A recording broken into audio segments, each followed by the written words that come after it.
यीशु मसीह के नाम से सबको जय मसीह की। आज का वचन है मत्ती रचित सुसमाचार उसका 6 अध्याय 14 और 15 वचन।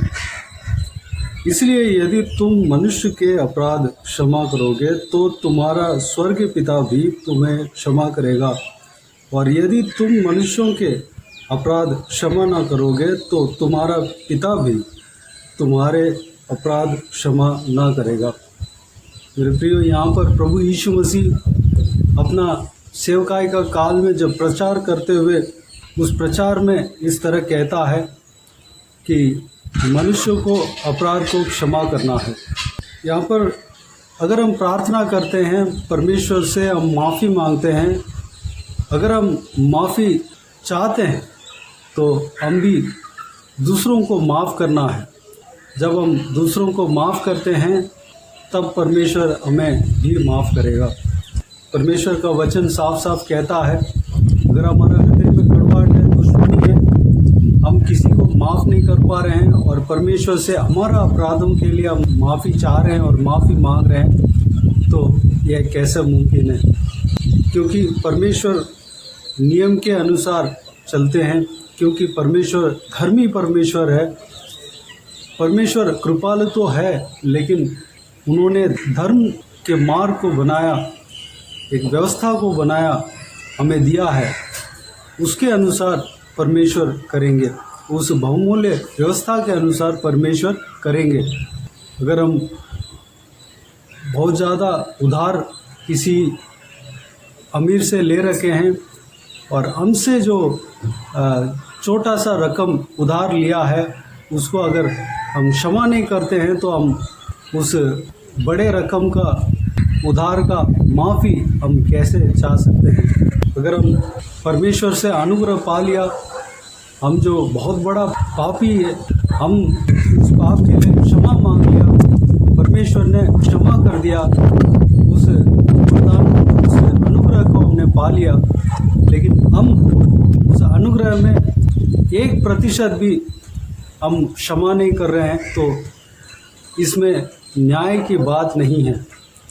अगर हम परमेश्वर से अनुग्रह पाया है, बहुत बड़ा पाप का अगर हम क्षमा पाया है, तो हम भी दूसरों का अपराधों को क्षमा देना चाहिए, क्षमा करना चाहिए। जब हम क्षमा मांगते हैं, परमेश्वर हमें क्षमा करते हैं, परमेश्वर हमारे ऊपर अनुग्रह करते हैं, हम पवित्र बनते हैं, तब हमारा प्रार्थना सुनी जाती है। हम पाप में रहकर जब हम प्रार्थना करते हैं तो वो पाप हमारा प्रार्थना को रोक देता है। भले परमेश्वर पापियों का प्रार्थना भी सुनता है, लेकिन उस पाप को बार बार हम जानबूझकर जब हम करते हैं, हम कठोर मन के साथ अगर हम रहते हैं, परमेश्वर इस तरह कहते हैं कि दूसरों का अपराधों को क्षमा करो, लेकिन हम क्षमा नहीं करते हैं, लेकिन हम परमेश्वर से क्षमा मांगते हैं, कुछ ना कुछ मांगने लगते हैं, तो हमारा कठोर हृदय को परमेश्वर देखता है। हमारा जो पाप है वह हमारा प्रार्थना को परमेश्वर तक पहुंचने नहीं देता। यही वचन कहता है, बादल की तरह हमारा पाप जो है उसको रोक देता है। भले परमेश्वर हमारा प्रार्थना को सुनता तो है, लेकिन परमेश्वर हमसे ये चाहता है कि हम दूसरों को माफ़ करें, दूसरों को क्षमा करें। अगर हम दूसरों को क्षमा करते हैं, हमारा हृदय को देखकर कई गुना ज़्यादा पाप को परमेश्वर माफ़ करने का सामर्थ्य रखते हैं। हम परमेश्वर से माफ़ी मांगते हैं तो परमेश्वर हमें माफ़ कर देते हैं। परमेश्वर हमारे ऊपर अनुग्रह करते हैं।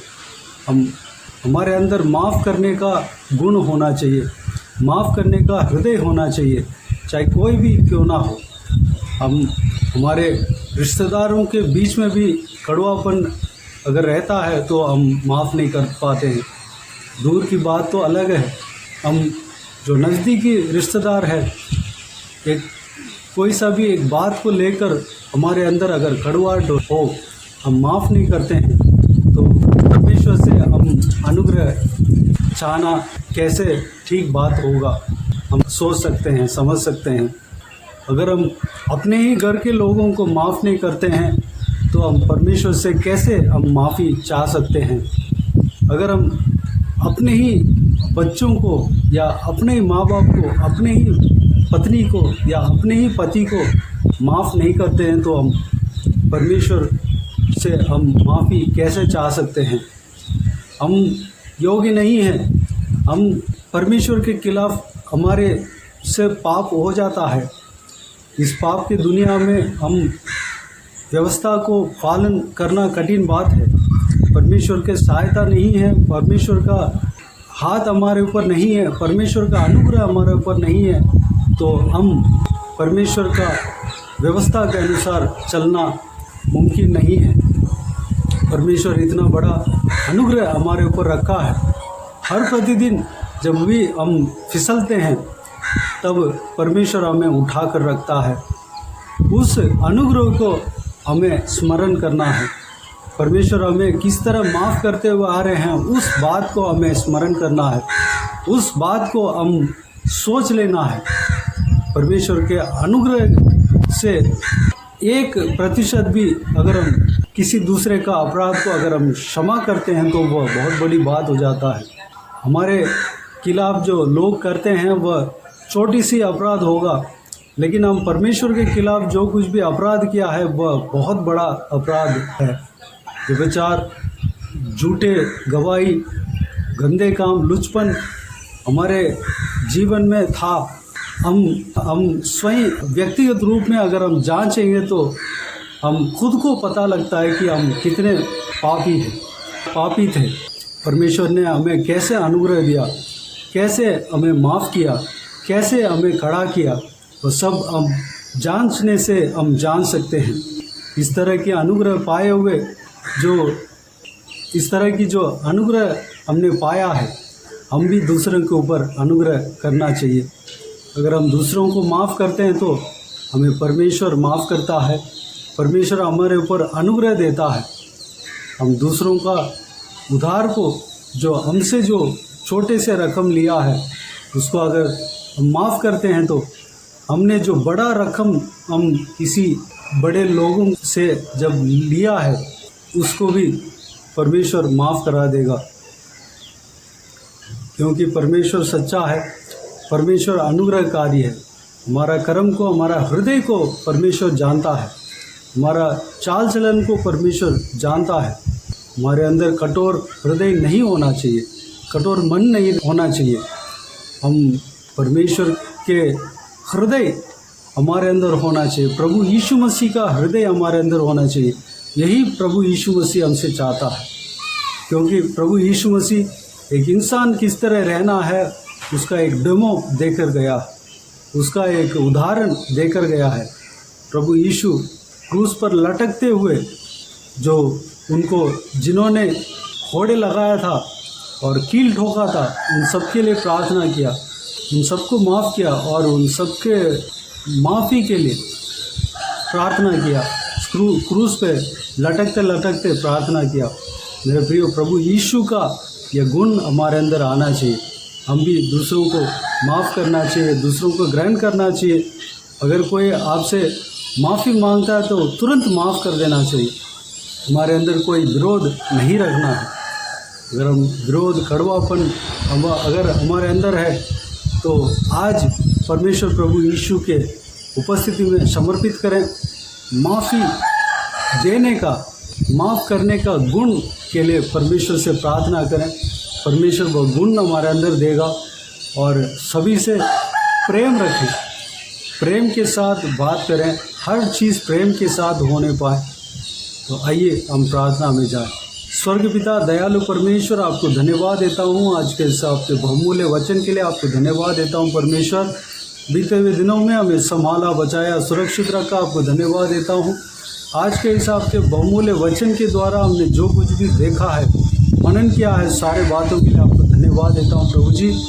पिताजी, हम आपकी तरह हम दूसरों को माफ़ करने पाएँ, क्योंकि जब हम दूसरों को माफ़ करते हैं परमेश्वर, हमारा अपराधों को भी आप माफ़ करते हैं परमेश्वर। हालेलुया। हम आपसे बहुत बड़ा अनुग्रह हमने पाया है। हमने आपके खिलाफ बहुत बड़ा अपराध किया तो भी हमसे परमेश्वर हमारा अपराधों को परमेश्वर आपने माफ़ किया पिता, ठीक उसी तरह हम भी दूसरों को माफ़ करने का गुण हमारे अंदर देना परमेश्वर, किसी दूसरों को माफ़ करने पाएँ, जो हमारे खिलाफ जो कुछ भी करते हैं पिता उन सबको माफ़ करने पाएँ, उन सबको ग्रहण करने पाएँ। जो कोई भी जन हमसे माफ़ी चाह रहे हैं परमेश्वर उन सबको माफ़ करने पाएँ, हमारे अंदर किसी के ऊपर कड़वाहट नहीं होने पाए, विरोध ना होने पाए परमेश्वर। अगर हमारे खिलाफ कोई भी मनुष्य कार्य कर रहे हों उन सभी को माफ़ करने पाए परमेश्वर, अनुग्रह देना पिता। आपने आपके वचन में कहा कि शत्रुओं से प्रेम रखने के लिए, जो हमें हमारे खिलाफ जो हमें बुराई करता है उनके लिए प्रार्थना करने के लिए आपने कहा परमेश्वर। आपके वचन, बहुमूल्य वचन के अनुसार हम चलने पाए पिता, अनुग्रह देना। सारे बातों का आपके हाथ में सौंपता हूँ परमेश्वर, इसी तरह हमें चलाना पिता, धन्यवाद देता हूँ। आज के दिन में जो कोई भी जन जो कुछ भी काम करने जा रहे हैं परमेश्वर, सारा कामों में सफलता देना। इससे सेवकाई में जुड़े हुए हर एक जन को आशीष देना पिता। जो कोई भी जन इस वीडियो को देख रहे हैं और सुन रहे हैं उन सभी को आशीष देना, संभालना, किसी को भी कोई भी कमी ना होने पाए, भरपूर आशीष देना पिता। सारा ज़रूरतों को पूरा करना परमेश्वर, आपके हाथ हमेशा हर एक के ऊपर बने रहने पाए परमेश्वर। हालेलुया। जो कोई भी जन बीमार है उनको आपके हाथों में सौंपता हूँ, छूना चंगा करना, प्रभु यीशु मसीह के नाम से चंगा होने पाए परमेश्वर, अनुग्रह देना। बाकी सारे बातों का आपके हाथों में सौंपते हैं। सारा आदर महिमा जलाल आपको मिलते रहे। सारा दुआ प्रार्थना को प्रभु यीशु मसीह के नाम से मांगते हैं, सुन और ग्रहण कर। आमीन आमीन।